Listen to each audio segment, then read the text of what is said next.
Antes de dar a sessão por encerrada, queria também dar aqui alguma coisa de resposta às questões que foram colocadas, para lá daquilo que já foi dito.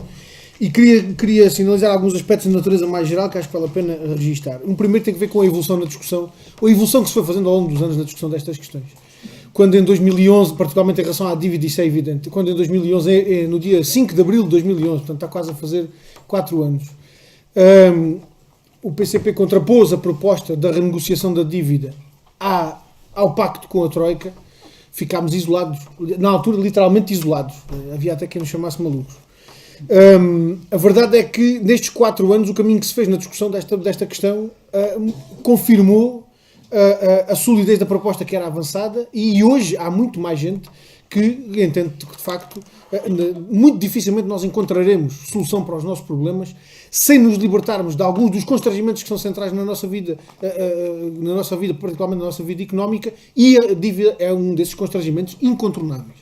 E, portanto, a evolução que foi sendo feita na discussão em torno desta proposta da renegociação da dívida é evidente, e permitam-me esta nota de rodapé, até na Assembleia da República essa evolução é evidente.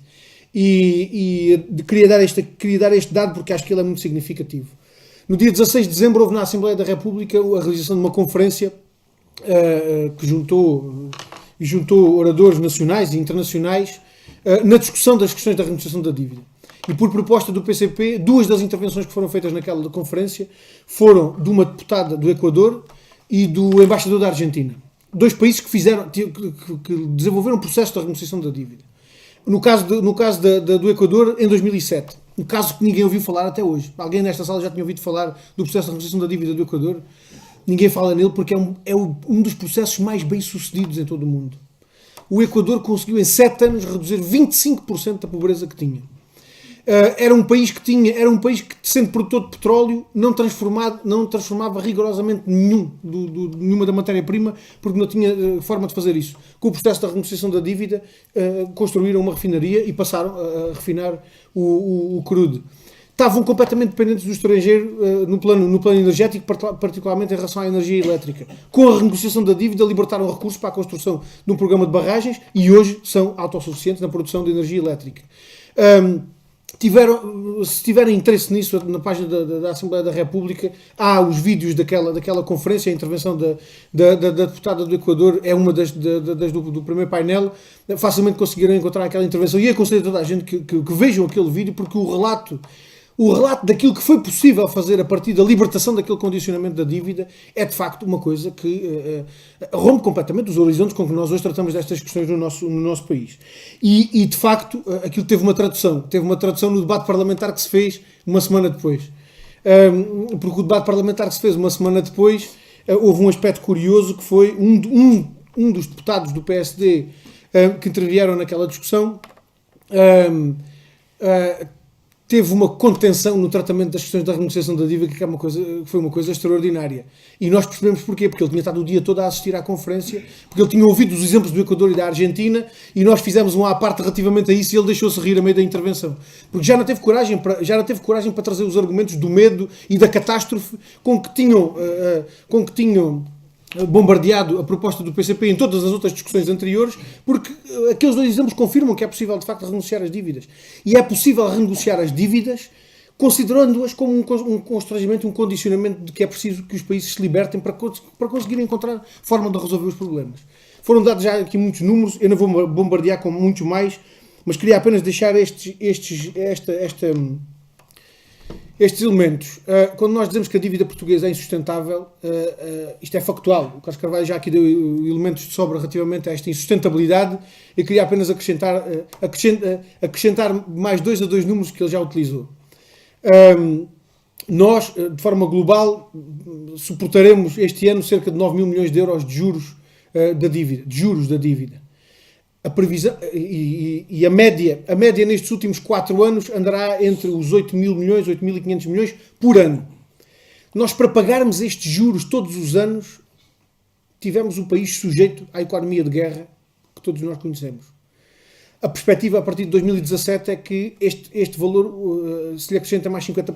Portanto, é um serviço de dívida anual que andará à volta dos 16, 17 mil milhões de euros por ano.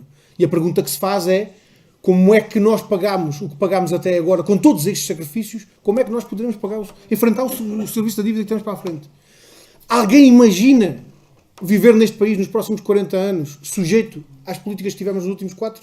Alguém imagina a sua vida pessoal, a sua vida individual, o destino coletivo que teremos se estivermos sujeitos nos próximos 40 anos ou 50 anos às mesmas políticas? Obviamente ninguém considera um elemento destes, com todas as sugestões de rupturas e de riscos graves de convulsões que o professor Silvério Rocha Cunha aqui identificou.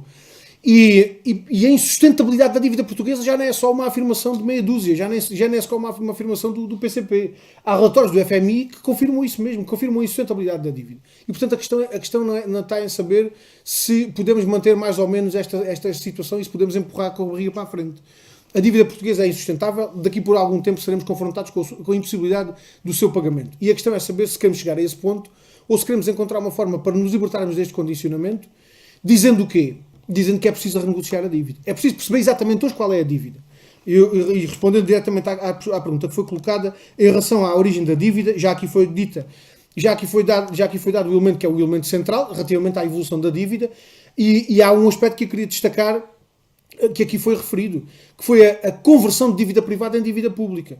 A operação que foi feita nos últimos anos de transferência para o Estado de responsabilidades que não eram do Estado, que eram particularmente da banca, é uma operação de aumento massivo da dívida pública. Da dívida pública, que sendo pública, vai ter uma fatura a ser passada a todos nós.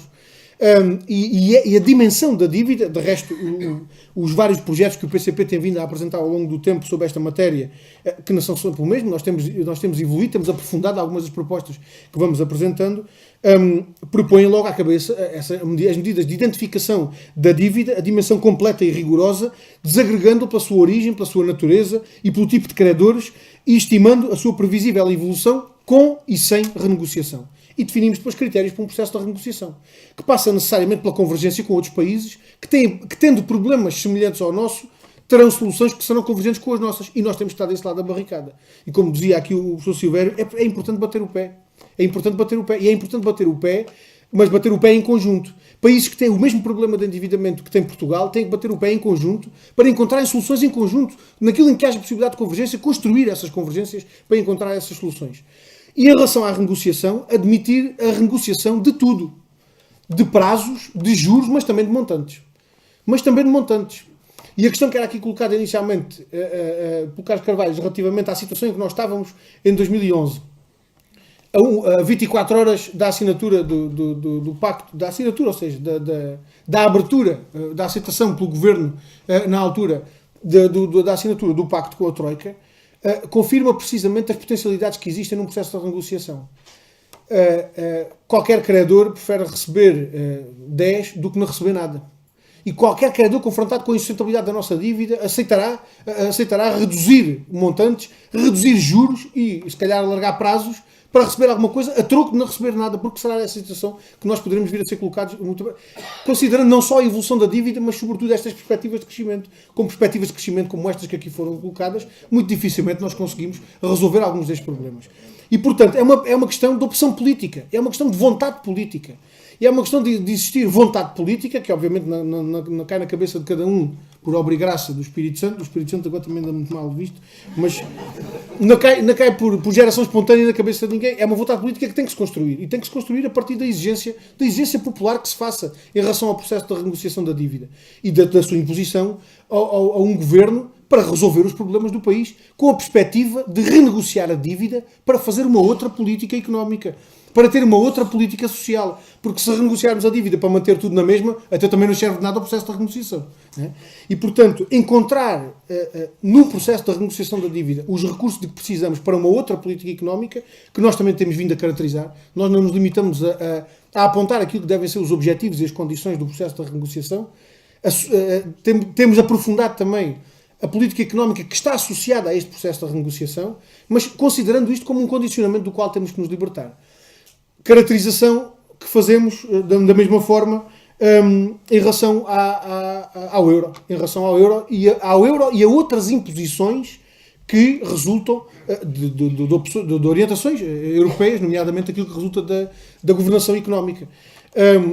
nós estamos hoje sujeitos a um nível de imposições que é completamente contraditório com as nossas necessidades de desenvolvimento e até com o pagamento dos nossos compromissos. As exigências que decorrem do Tratado Orçamental são impossíveis de ter em conta. Impossíveis. Aliás, havia um professor, um economista, professor universitário, naquela conferência que foi feita na Assembleia da República, que começou a sua alocução dizendo: vamos discutir estas coisas como se o Tratado Orçamental não existisse. Porque o Tratado Orçamental efetivamente não existe. Porque o Tratado Orçamental não é para ninguém ter em conta.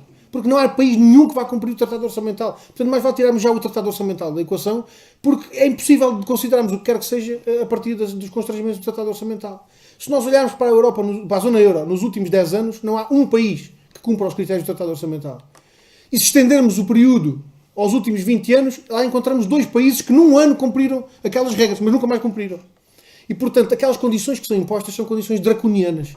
São condições muito próximas daquelas que nós tivemos nos últimos 4 anos, para pior.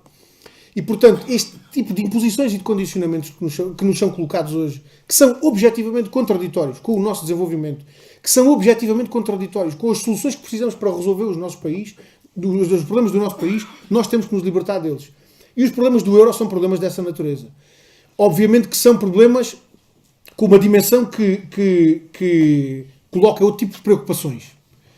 Os problemas com as desvalorizações dos salários, das poupanças, com a fuga de capitais, até com algumas limitações que possam existir no plano das relações comerciais com o exterior, são tudo preocupações que são preocupações sérias e têm que ser consideradas. E nós temos-las consideradas nas propostas que apresentamos, naquele projeto que levamos à Assembleia da República de discussão desta questão. Nós avançamos algumas soluções para considerar essas preocupações, porque obviamente elas têm que ser consideradas. Para lá de todo o estudo que é preciso fazer, de soluções como aquela que aqui foi referida, relativamente ao dia em que é preciso fazer isto. É uma sexta-feira. Não é? É preciso fazer isto a uma sexta-feira, por causa da questão do funcionamento dos mercados e de aproveitar o fim de semana para tomar as medidas enquanto não há mercados a funcionar. Mas há questões técnicas, há preocupações sérias que têm soluções técnicas que podem ser variadas. Agora, aquilo que é fundamental é que o país esteja preparado para isto. E eu queria dizer isto sem alarmismo nenhum. Aquilo que nós propomos, nós temos uma opinião em relação ao euro. E temos uma opinião em relação às consequências do euro para o nosso país. E em relação ao condicionamento que o euro representa relativamente ao nosso país.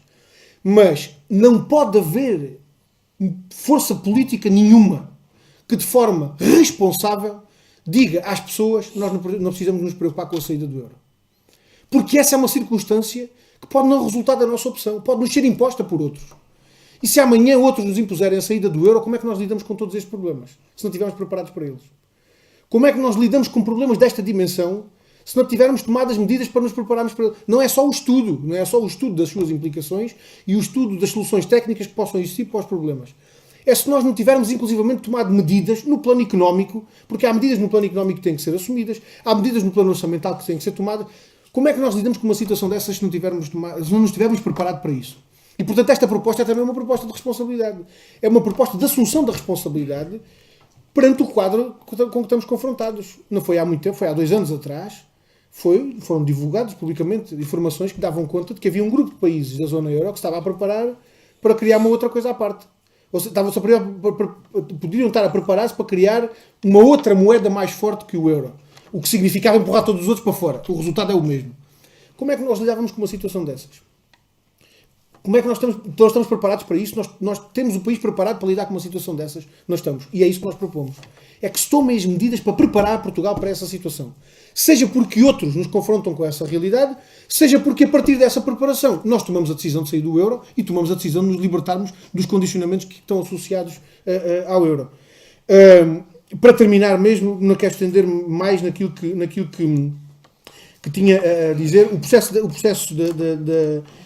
o desenvolvimento a partir da situação da Grécia confirma, para lá tudo aquilo que já aqui foi dito, confirma um outro aspecto que eu queria sublinhar, que tem que ver com também, que foi colocado também e que ainda assim eu queria sublinhar, não sei nada de novo, queria sublinhar este aspecto porque eu julgo que ele é muito importante. Quer no período pré-eleitoral, quer já no próprio quadro do período eleitoral, quer depois das eleições, nós tivemos uma pequena amostra daquilo que é o comportamento da classe transnacional, que o professor Silvério da hiperclasse transnacional que o professor Silvério Cunha se referia. A atitude da União Europeia procurando condicionar o resultado do processo eleitoral na Grécia. A chantagem feita até utilizando os elementos mais bárbaros a partir do Banco Central Europeu, com todas as consequências que eles têm tido, nomeadamente a fuga massiva de capitais da Grécia nos últimos tempos. Toda a operação de chantagem política, de ameaça, de subalternização, de eleitos legitimamente eleitos, representantes legitimamente eleitos pelo povo grego, é uma pequena amostra daquilo que é a resposta desta hiperclasse transnacional a que ela poderá responder. Na linguagem marxista, nós chamamos do capital monopolista. É uma coisa menos fina que a hiperclasse transnacional. Permita o professor Silvério Rocha e Cunha que faça esta consideração. É uma coisa mais abrutalhada, porque de facto é isso que se trata. É disso que se trata. É do capital monopolista. O ponto em que nós estamos no plano político é esse. Agora, a questão é perguntarmos se vale ou não bater o pé. Vale ou não a pena bater o pé. E se vale ou não bater o pé em defesa dos nossos interesses e da resolução dos nossos problemas. Porque é esse o problema com que nós hoje estamos confrontados. Perante aquela atitude de ameaça, de chantagem, de condicionamento elevado à última expressão que ele pode ter, a alternativa que nos resta é cruzarmos os braços e deixarmos ficar como estamos, ou a alternativa tem que ser mesmo bater o pé e tentar construir soluções. Nós achamos que é a segunda a resposta, e por isso estamos a fazer estas audições e por isso estamos a procurar levar tão longe quanto possível esta discussão, com a noção de que, à medida que o tempo vai passando e à medida que estas questões se vão discutindo, os argumentos do absurdo se vão reduzindo cada vez mais e o espaço da racionalidade para discutirmos as soluções para os problemas do país se vai alargando. No último debate que tivemos na Assembleia da República a propósito da renegociação da dívida, já só houve um deputado do CDS, do PSD, que nos disse que se nós tentássemos renunciar à dívida ou sair do euro, ficávamos sem internet. Felizmente, os argumentos do absurdo já só estão reduzidos a isto. Eu espero que isto seja um sinal também da racionalidade da discussão, da racionalidade que a discussão vai permitindo e, sobretudo, da amplitude que cada vez vai sendo maior, julgamos nós, para a apreciação que fazemos, de que estas propostas são de facto propostas sérias para resolver os problemas do país em função da perspectiva de desenvolvimento, de progresso e de justiça social que não perdemos de vista na construção do nosso país. Uma vez mais, muito obrigado a todos, muito obrigado pela vossa presença, muito obrigado uma vez mais à Universidade de Évora por ter disponibilizado estas condições e obviamente também à Organização Regional de Évora pelo contributo que deu para a organização da iniciativa, nomeadamente ao setor intelectual.